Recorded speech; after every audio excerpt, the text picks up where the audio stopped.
The Amazing Spider-Man 2, a movie that has been considered to be one of the worst comic book movies made till the date by the critics. But what exactly was the reason behind the failure of this movie? Hey everyone, Green this side, and today we'll be talking about what exactly went wrong with The Amazing Spider-Man 2.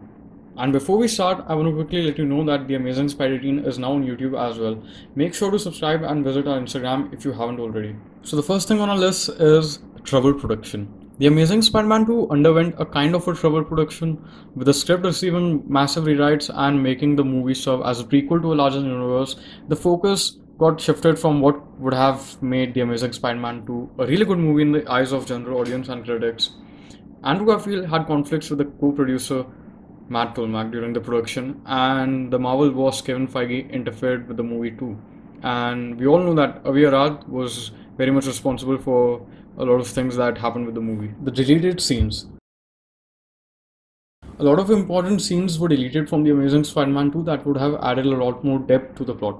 A bunch of scenes were cut for Jamie Foxx's Electro. Many of Dane DeHaan and Sally Field's scenes were also cut, which would have explained their characters better. Some scenes are available to watch, but a majority of these scenes haven't been seen by anyone till the date. The Amazing Spider-Man 2 wasn't just trying to work on itself, it was also centered around creating a cinematic universe for their future Spider-Man spin-off projects to take place in. This was of course done as a result of the massive success of the Marvel Cinematic Universe and the newly launched DC Extended Universe. The Amazing Spider-Man 2 also served as a direct prequel to the Sinister Six movie that was going to release in just 2 years from then. Moving on next, we'll talk about the plot defects of The Amazing Spider-Man 2. That movie was not deeply flawed. In fact, I believe that it had a good story and an enjoyable one. However, just like any other movie, The Amazing Spider-Man 2 had its effects. It kind of veered off the main storyline and branched into a bunch of subplots in the second act. For example, you've got Gwen Stacy moving to England, but then you have Harry's disease, and then you have Aunt May's side quest. The parent storyline also returned. The Sinister Six was also secretly forming. It was all happening at once and very quickly. The marketing flaws. The Amazing Spider-Man 2 had a really great marketing and publicity for movie in my opinion, but there were some areas where they revealed way too much in the trailers and TV spots. Harry would become Green Goblin and Rhino will appear was revealed in one of the posters. Gwen's death was foreshadowed in the trailers, and at a certain point it became very obvious that she'll be dying in the movie. The final scene of the movie was also given away in the trailer. The Amazing Spider-Man 2 was also bashed for false marketing as the trailer showed something entirely different from the final release, the Marvel competition.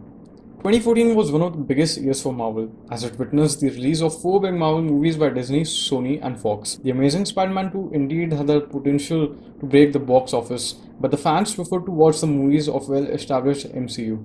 I personally think that the Amazing Spider-Man franchise received the most unluckiest release dates.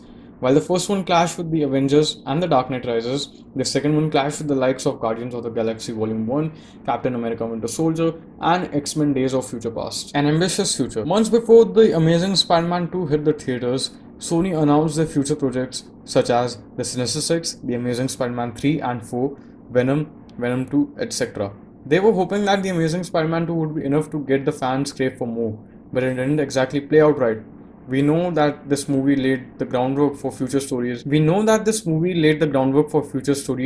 Specifically the Sinister Six, but that part of the movie got criticized for being rushed too. Despite the poor reception, Sony was still going ahead with the plans until the things got worse with Andrew Garfield. The fallout. The original plans for The Amazing Spider-Man 2 were meant to make it one of the greatest comic book movies ever, but it all got washed away when Sony stripped the creative freedom from Mark Webb, Kevin Feige's sabotage plan, and the on-set relation between the producers and the actors. Most importantly, the Sony hack of 2014 worsened the situation before, during, and after the release of The Amazing Spider-Man 2. Well, that's pretty much it for today. I hope this video helps you understand better how exactly The Amazing Spider-Man 2 failed. And by the way, The Amazing Spider-Man 2 is one of my favorite Spider-Man movies, and it was kind of hard for me to make this video. Thanks for watching, and make sure to subscribe The Amazing Spider-Teen.